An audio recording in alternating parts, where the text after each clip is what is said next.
Hey there, I'm Ryan, and this is Pixels, a barcade here in Norfolk, Virginia. Pixels has great food, wonderful drinks, and of course the games. Original cabinets, running emulators, restored software, and of course original arcade classics. Every month I come in and play a different game with one of the employees. We give you some history, trivia, as well as talking about growing up in arcades. And at the end of that, Bob teaches you how to make one of their signature drinks from the cocktails list. At the end of each episode, you can see how we did as far as the score goes, and we'll tell you what you need to do so that you can come in, beat our score, and win a bag full of awesome merch from Pixels and Roll for Initiative. So straighten out your dollar, grab some coins, it's time for Cabinets and Cocktails. We've got burger time for this month, the month of July. So we're gonna sit here, we'll play a little bit. After that, Bob's gonna teach you how to make a drink that you're definitely gonna know that you're drinking. And before the end of the month, you come in, you beat our score, you can win a bag full of prizes. So why don't you kick us off? All right, we're gonna start. We're gonna hit the double burger button because there's 2 players. There we go. Let's start with that one to make it real simple.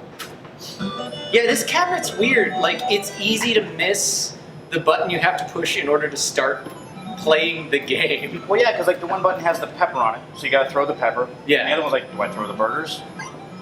Yeah, I know that I've 2-player just says burgers. Yeah, I've come up and there's been like 4 credits in it because I think people think the game's not working. This is weird. So we're building chef. burgers. We're building burgers. Because what kid doesn't want to be a little chef chased around by hot dogs and eggs when you're 10 and developing nightmares? It's weird. Concept? Yeah. But I think this is also that time where defeating the aliens was going away.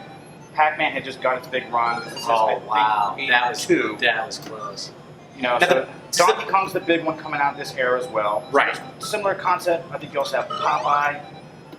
Oh wow, that's a Same good. So thing. you can hit multiple Yes. with that one. That's good to know. But if you drop something on top them, of them, like that, there we go. oh, and they're gone completely. Oh, thought I had it. Thought I had it. All right, Let's try this for your level. let's see.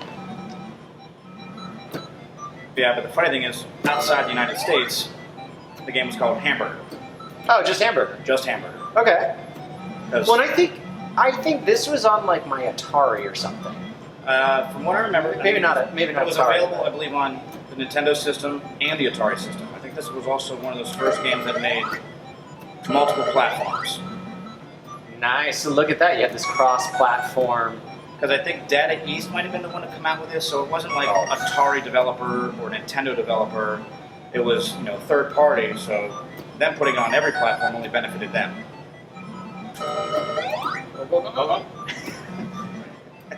Hey, look at that. Which one of us works at a restaurant? I mean, which one Works. Right. Oh crap! I have to play. That's what I get, and that's That's karma. and that's karma. Wait, so now is this a piece of cheese, or is From this? what I remember, I thought it was cheese. Is it an egg puck?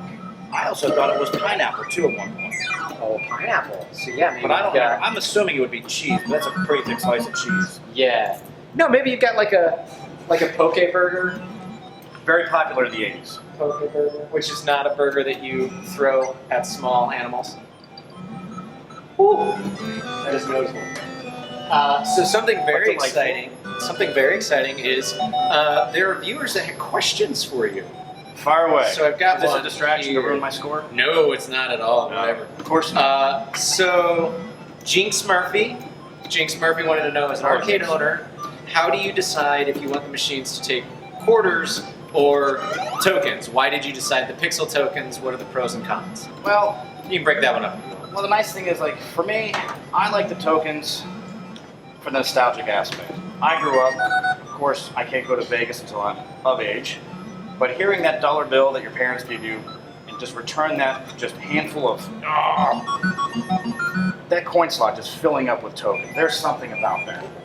And Look, I see what you're doing. I see what you're yes, doing. oh, that was not on purpose by any means, but and the token's something that just brands it. Like quarter's a quarter, but the token I like just because it's a nostalgic aspect. I probably still have 2 somewhere floating around from the arcade I played as a child.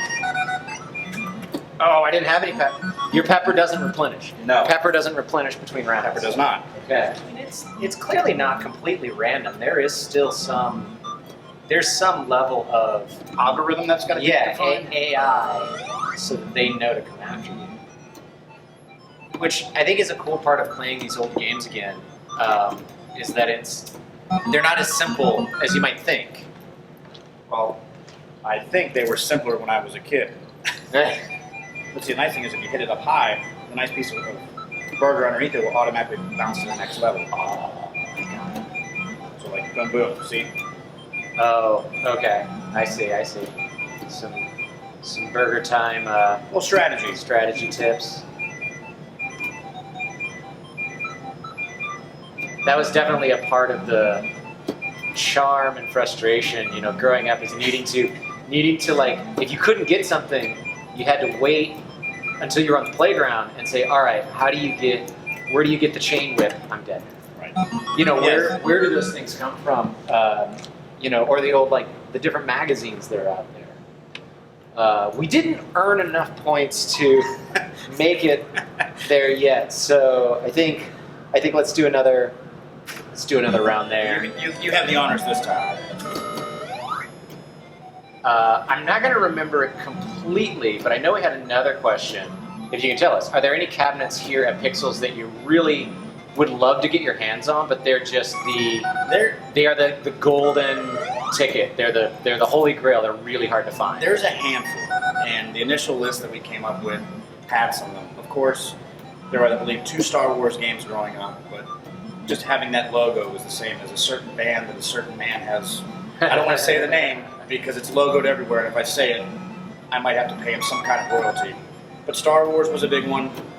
The Tron disc game. I remember seeing that, you know, to quote Christmas Story, that light of neon sex in the window just drew moth to a flame to play that. But the big one for me that's a really tough find is Zaxxon. It was the first XYZ player that went diagonal, up, down, left, right, and then the robot at the end of the base had the heart rocket that if you got it, blew him up, but he would shoot it and then you had to shoot the rocket. But it was the first game that was on a split weird axis but had X, Y, and Z that I recall playable.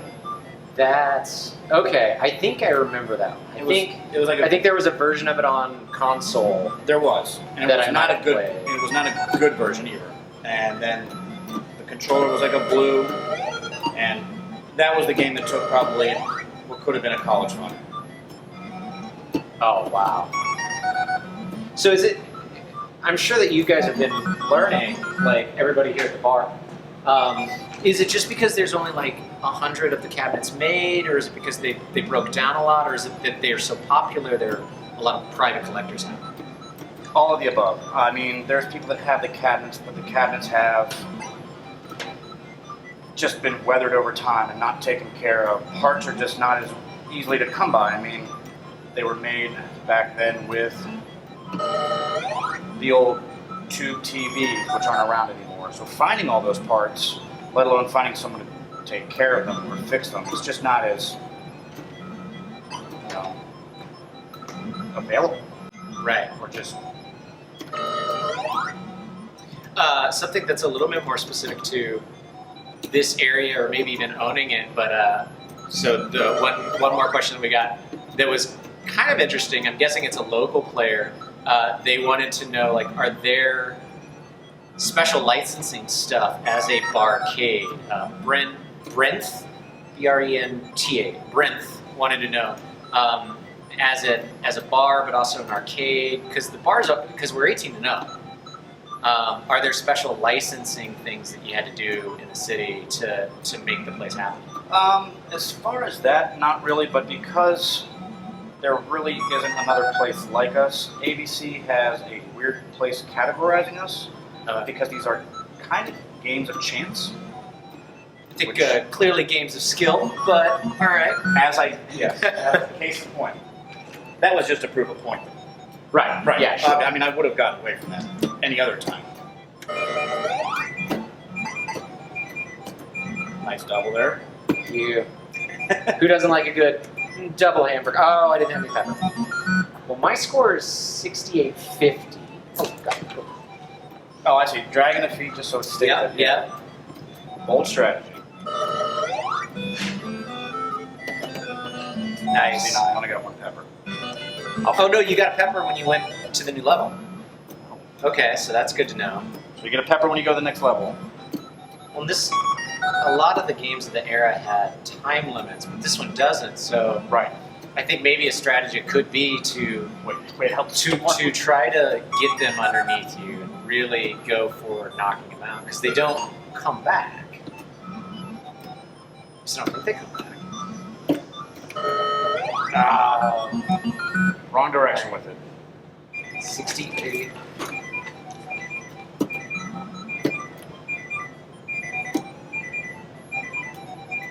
You are peppers, just so you know. Yeah, I am. I was. Oh, case in point. Hey, but you waited it out. I thought I could get it. I could get it. All right, so I need a miracle. right Let's just now, say. current high score is 6,900. Nice. That's not fair. Come on, I was laughing for that one. All right. All right, so 69. So yeah, so 6,900 looks like the score to beat for July. Come on in if you beat the score, even if it doesn't go on the high score board, but that is awesome. Beating us. You're beating us. 6,900. You take a picture of yourself next to your score. Make sure you tag all of us, and we've got the hashtag now. Hashtag cabinets and cocktails. Person with the highest score that tagged everything wins a bunch of cool stuff at the end of the month. Awesome. So we've been sipping on a wonderfully named Time Warp. Yep. And I think we're going to jump over here to the bar, and you're going to show everybody how to make it. Let's do it.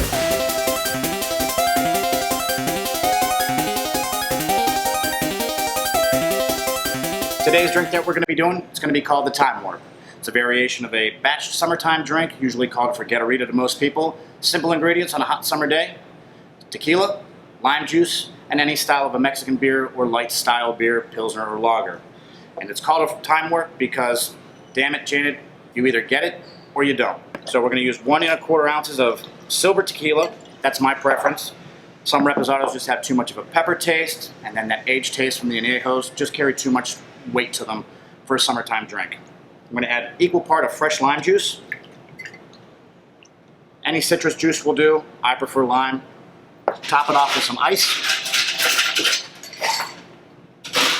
And then the beer we're going to be using today is a light Pilsner. Your choice again could be any Mexican style cerveza, but we're going to go with a Pilsner. We're going to garnish today with a lime. Give it a little mix up, and there you have it. Today's drink, the Time Warp.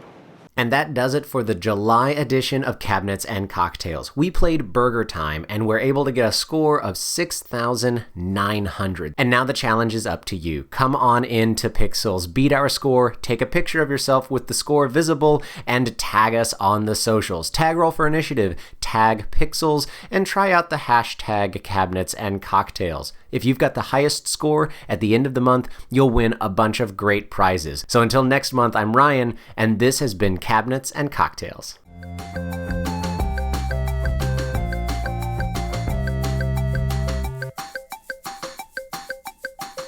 For those of you at home trying to hone your bartending skills, it doesn't have to be overpowering. A simple 1 1/4 ounce is a standard pour. Enjoy the drink, don't be overwhelmed by the drink. And it's as follows: 1001, 1002. Bring it down. There's your standard pour.